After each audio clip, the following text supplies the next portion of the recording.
I am the NBA Roto Man. It's time for a Wednesday edition of Buy or Sell. On the phone with me is Patrick from GimmeTheRock.com. Patrick, we had your co-blogger Nels on last week. How you doing? I'm doing well. Hopefully I can live up to what Nels provided to you. Well, how you doing in fantasy basketball this year? Actually doing pretty well. Might win a few leagues, lost a couple, but that's kind of how it works. All right, man. Well, the Miami Heat have been one giant disaster this year. Is there anyone outside of Sean Marion worth owning as we near the playoffs? We're going to start off with the guy who was in the D-League only 3 days ago, playing for the powerful Iowa Energy. Patrick, are you buying or selling Daequan Cook?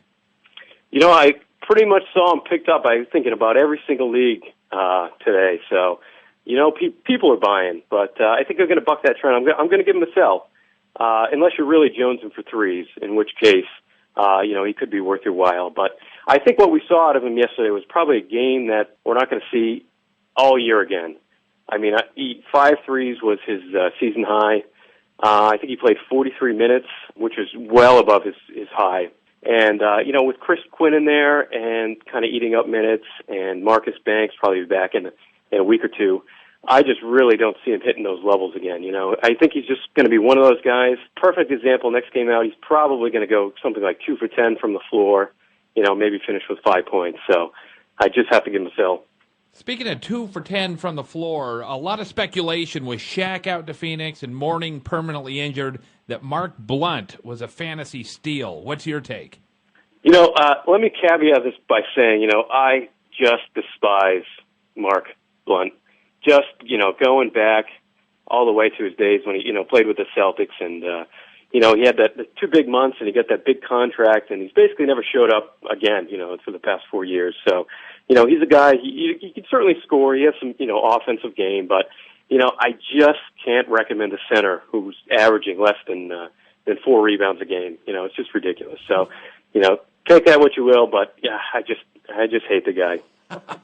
All right, we're going to stay in Miami, and the guy's been banged up, but when he's healthy, he can put up some pretty good numbers. What are you doing with Udonis? Udonis, I got him as a buy. He's really good when he's healthy, like you said. From what I've heard, he'll probably be back the next Heat game, so we can expect him back real soon. He's a great rebounder. He can score a little bit. I wish he could block because then he'd, really kind of jump up into that more elite kind of crowd of big men. But, he does what he does, and, I think he's a useful fantasy contributor. Great. Let's go out to Portland. Steve Blake getting some decent minutes, averaging 29 per game. You buying? Yeah, I do have a buy in Steve Blake. Again, he kind of is what he is. He's kind of a crappy starting point guard, and I mean that in the best way possible. Of course. Oh yeah, he'll get you your 10 points and your 5 or 6 assists. He has no breakout potential whatsoever, but you can certainly count on him to deliver what he's going to deliver every game. All right. Finally, in L.A., should anyone hold on to Andrew Bynum? I'm going to have to give that a no. I saw a quote by Phil Jackson saying Bynum would be expected back next month, which would be April, which best case scenario would give him 8 games left. Considering he'd still have to work his way back into shape and everything like that. I don't see a way he can contribute this year, in a meaningful way. So, unfortunately, the injury's dragged out. He's only supposed to take a month, but, at this point, he's a sunk cost. I think probably going to drop him. All right, great. Hey, Patrick, give me a couple of your sleepers. Who do you like? My real sleepers, I'm going to give you a couple rookies from the same team in Lewis Williams and Thaddeus Young.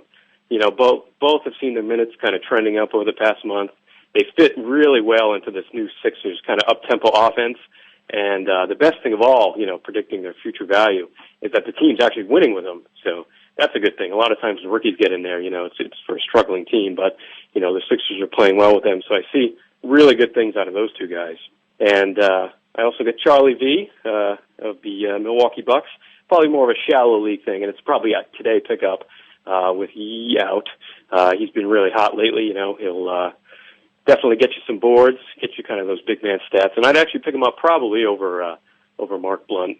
I think he's a better pickup. And then finally, I hate to recommend a bull, but I guess I'm going to have to go with Joakim Noah. He's been playing well, and he's kind of tops in the league in per minute production, and he'll get you a ton of rebounds. And even with Tyrese Thomas back, I think he's going to be still getting the minutes and still playing well. Yeah, I don't think Tyrese Thomas is going to get any time. Yeah. Oh, he's been frustrating people all year. Right? Oh, yeah. Finally, it's a new series, and we're very proud of it, Patrick. It's called Idiot of the Week. Who is your candidate?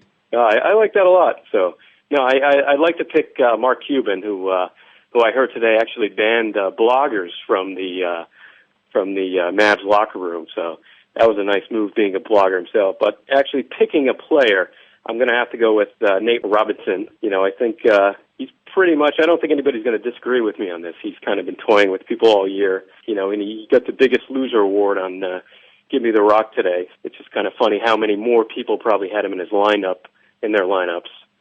for the game last night compared to his 45-point outburst. It's so funny when you see that trend.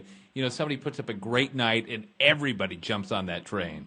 Yeah, and that's my point about Cook too. Yeah, I think it's the same way. It's going to be him tomorrow, or the next game, and I think we'll see kind of the same thing. Yeah, it's the opposite of Bano, huh?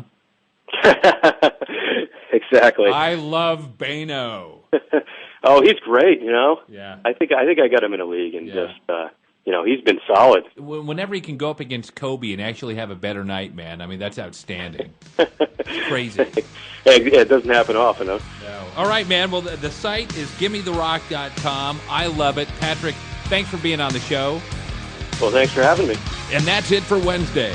Tomorrow, we're going to decipher the Denver Nuggets on NBARoto.com.